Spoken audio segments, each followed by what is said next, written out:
नमस्कार, मैं संतोष सिंह और आज हम बात कर रहे हैं आईपीएस अधिकारियों के तबादले का। जी हां, राज्य सरकार ने लगभग 1 दर्जन सीनियर आईपीएस अधिकारियों का तबादला किया है, साथ ही 50 से अधिक डीएसपी का भी तबादला किया है। लेकिन आईपीएस अधिकारियों में जो तबादला हुआ है ना, उस तबादले में बहुत कुछ खास है। एक बात तो साफ हो गया कि वो दौर अब खत्म हो चुका है।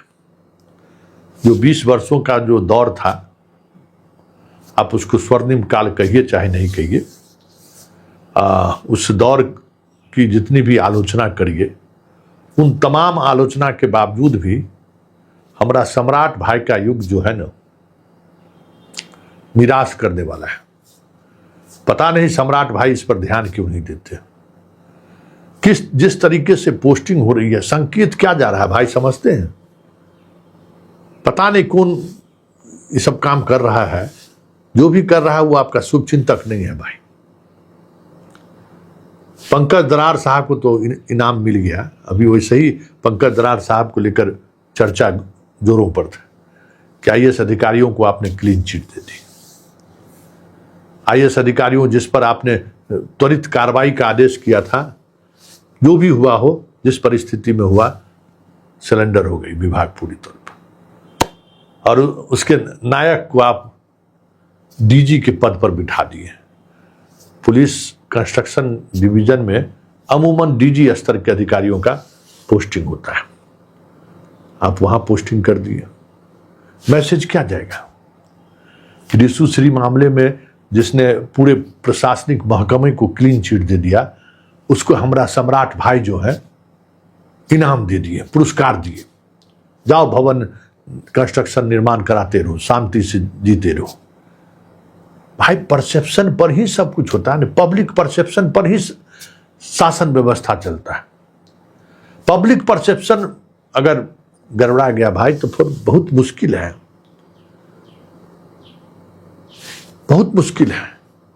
तो कम से कम पब्लिक परसेप्शन का ख्याल रखा कीजिए।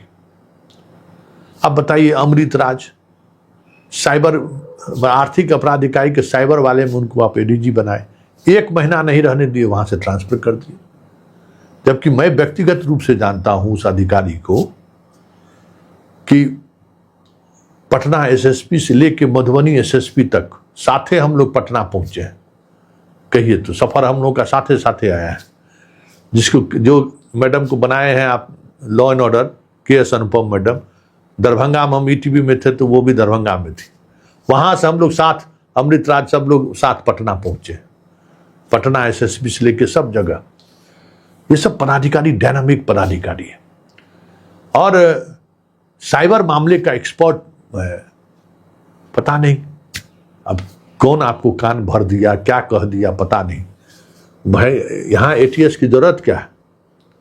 एटीएस में क्या है? यहाँ कौन आतंकवादी बात चल रहा है? और आतंकवादी बात कुछ है भी तो आता है लेके चला गया मधुबनी से उठा के। पता भी चला आपके एटीएस को कि क्या हो रहा है। चलिए वो एगो एटीएस बन गया है, लेकिन कोई ऑपरेशनल जगह तो है नहीं। वहां 1 महीना नहीं हुआ, किसने कान भरा पता नहीं। 1 महीना में आदमी जाकर वहां किए भी क्या होंगे, काम शुरू नहीं किए होंगे ढंग से वहां से। जबकि हम जानते हैं कि बिहार में अभी जितने आईपीएस अधिकारियों का लॉट है आपके पास, उसमें टेक्निकल एक्सपर्ट पदाधिकारी हैं, तकनीक के मामले में मास्टर है।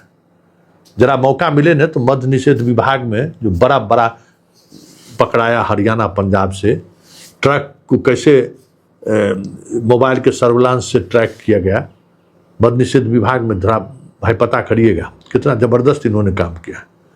कौन कान भर दिया पता नहीं। चलिए जाने दीजिए, तबादला कर दिए, कोई बात नहीं है। के.एस. अनुपम को लॉ एंड ऑर्डर एडीजी बना दिए, वो भी ठीक है। अब वो डंडा चलाते रहेंगे। बहुत दिन से जो है मुख्य धारा की पुलिसिंग से बाहर थी। अच्छी बड़ी जिम्मेवारी उनको दी गई है, काम करने का फिर मौका मिला है, अच्छी पदाधिकारी है। लेकिन हमको एक बात समझ में नहीं आया भाई, राजेश शर्मा को जो है डीएसपी जगदीशपुर न्यायिक जांच बिठवा दिए, एफआईआर दर्ज करवा दिए, अब यहाँ मद्य निषेध में डीएसपी बना दिए। ऐसे अधिकारी को तो वेटिंग फॉर पोस्टिंग में रहना चाहिए। वो जो थानेदार सस्पेंड हुआ है उसको भी कहीं भिजवा दीजिए, कहीं थानेदार रहेगा, किसी जिला में पोस्टिंग करवा दीजिए। तो ये देखिए, इस पूरे ट्रांसफर पोस्टिंग में कुछ चीजें ऐसी हैं जो परसेप्शन बिगाड़ रहा है। जिसने भी ये इस तीन पोस्टिंग के पीछे जो भी पदाधिकारी है आपका, पंकज दरार पुलिस निगम, अमृत राज का वहां से हटाया जाना और राजेश शर्मा का मद्य निषेध में पोस्टिंग, जिसने भी ये सलाह दिया है आपको, भाई वो आपका शुभचिंतक नहीं है, वो आपको डिस्क्रेडिट करना चाहता है सोसाइटी में। आपका जो परसेप्शन है ना, वो परसेप्शन को नुकसान पहुंचाना चाहता है, क्योंकि इससे आप सरकार चला लेंगे, बहुत मुश्किल होने वाला है आने वाला समय। इस बात को समझिए, बहुमत से सरकार नहीं चली है इस देश में, किसी भी देश में। राजीव गांधी को तो 400 पार बहुमत था ना, याद करिए ना भाई, हैं? और एक बोफोर्स घोटाला का मामला सामने आया, ध्वस्त हो गए राजीव गांधी। 400 बहुमत पार था। आज तक कभी इतिहास में इस तरीके का बहुमत किसी को नहीं हुआ, किसी को नहीं हुआ इस तरीके का बहुमत। देख लीजिए क्या हो गया। 202 का बहुमत का ये मतलब नहीं है कि आप उस बहुमत के सहारे बहुत सारी चीजें आप नजरअंदाज कर देंगे, ऐसा नहीं है।